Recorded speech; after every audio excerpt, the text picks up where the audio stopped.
The Galactic Empire is almost always been portrayed as being the ultimate military force in the galaxy. Despite this, time and time again, we see them be defeated by a band of ill-disciplined rebels who are not only outmanned, but also severely outgunned. But why exactly is this, and why are Imperial commanders at fault? And what is the big problem Imperial commanders have when fighting against rebels? Now, the first reason for this is simply put, commanders of the Imperial military were mostly remnants from the Clone Wars. Now, as we know, the Republic military was mostly clones, however, majority of the Navy's commanders and admirals were taken from the Judiciators. Now, when the Republic became the Empire, Sidious took many of these Republic commanders and gave them further power over his new colossal military. In part, probably because they were very capable soldiers, but also probably to keep the military on his side. Now, on the outside, this seems like a great idea. The Imperial commanders will have been veterans from one of the largest wars that the galaxy has ever seen. However, it actually turns out to be a weakness, once the dust settles and the Empire is firmly in control. Now, we've said many times on this channel that the Clone Wars and the Galactic Civil War are very different. The Clone Wars used conventional warfare, where two sides fight openly with huge amounts of resources and troops. Meanwhile, the Galactic Civil War was unconventional. The rebels were fighting a guerrilla war. Now, we can compare this to two very real-world examples. The Clone Wars, for example, is similar to World War II, meanwhile the Galactic Civil War is far more similar to Vietnam, for example. The Empire's commanders were masters of conventional warfare. That is undisputable. They'd beaten back the Separatist scourge on numerous occasions, even when they were outnumbered and facing lines and lines of just reinforcements.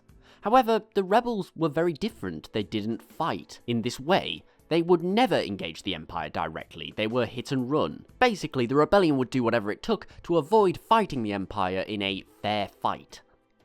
Now, these two radically different stratagems meant that, simply speaking, the Imperial's manpower and resources didn't count for much, because they weren't trained in how to deal with this type of war.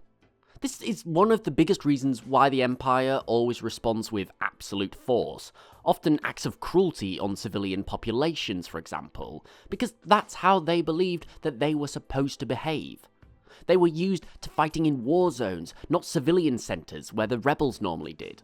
These were, in many ways, traditional military commanders. And this is ultimately one of the main reasons why Imperial commanders just lacked any real general experience of this type of war. In fact, it's one of the reasons why Thrawn was such a lethal commander. He was disciplined in far more diverse types of warfare. Granted, he could use the overwhelming might of the Empire when necessary. However, he was also fully aware when maybe a softer touch was needed, and maybe to think of the bigger picture and more strategically.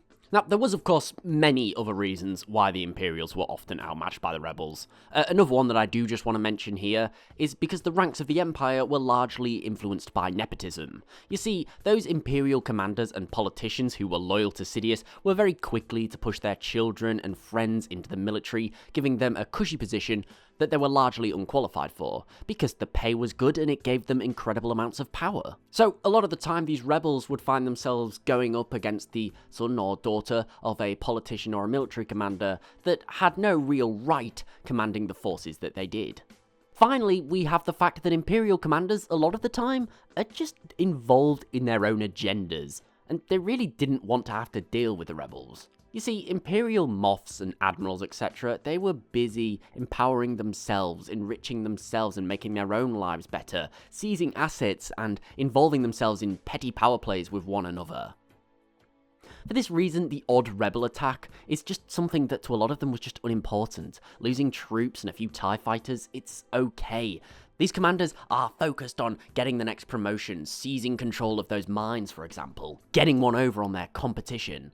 So sure, a few people who are they're as good as pirates, for example, they just don't really care about them. They were too busy with their own business, and due to this oversight, they were often completely outmatched. They often saw the rebels as little more than ill-disciplined amateurs.